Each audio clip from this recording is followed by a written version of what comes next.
नमस्तस्मै वराहाय लीलयोद्धरते महीम्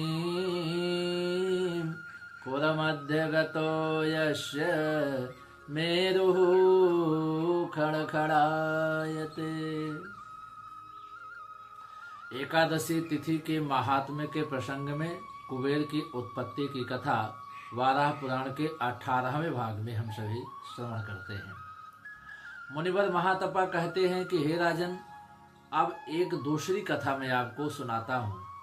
इसमें धन के स्वामी कुबेर की उत्पत्ति का वर्णन है। यह प्रसंग पाप का नाश करने वाला है। पहले कुबेर जी वायु के रूप में अमूर्त ही थे, पश्चात वे मूर्तिमान बनकर उपस्थित हुए। परब्रह्म परमात्मा का जो शरीर है उसी के अंतर्गत वह वायु विराजता रहता था। आवश्यकता के अनुसार वह क्षेत्र देवता बनकर बाहर निकला। उसकी उत्पत्ति की कथा मैं तुम्हें संक्षेप में पहले ही बता चुका हूँ। हे महाभाग, तुम बड़े पवित्रात्मा पुरुष हो, अतः वही प्रसंग पुनः कुछ विस्तार से मैं सुनाता हूँ। एक समय की बात है, ब्रह्मा जी के मन में सृष्टि रचने की जब इच्छा हुई तब उनके मुख से वायु निकला। वह बड़े वेग से स्थूल बनकर चला गया। उससे धूल की प्रचंड वर्षा होने लगी।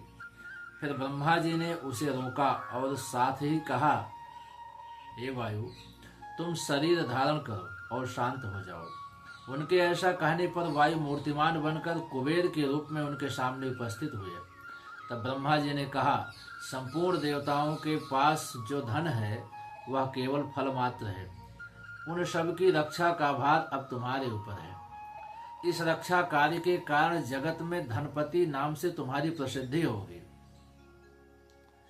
फिर अत्यंत संतुष्ट होकर ब्रह्मा जी ने उन्हें एकादशी तिथि का अधिष्ठाता भी बना दिया। हे राजन, उस तिथि के अवसर पर जो व्यक्ति बिना अग्नि में पकाए स्वयं पके हुए फल आदि के आहार पर रहकर नियम के साथ व्रत करता है, उस पर कुबेर जी अत्यंत प्रसन्न होते हैं और वह सारी कामनाएं उनकी पूर्ण कर देते हैं। धनाध्यक्ष कुबेर के मूर्तिमान बनने की यह कथा संपूर्ण पापों को नाश करने वाली है। जो भक्ति पूर्वक इस कथा का श्रवण करते हैं अथवा पठन करते हैं, उनके सारे मनोरथ स्वयं पूर्ण हो जाते हैं। अंत में वह स्वर्ग लोक की प्राप्ति करते हैं। इसलिए इस कथा को आप अन्य लोगों तक भी शेयर करें। लाइक, सब्सक्राइब, कमेंट करके आप मुझे बताएं ये कथा आपको कैसे लगी। भगवान कुबेर की कृपा आप सभी को प्राप्त हो।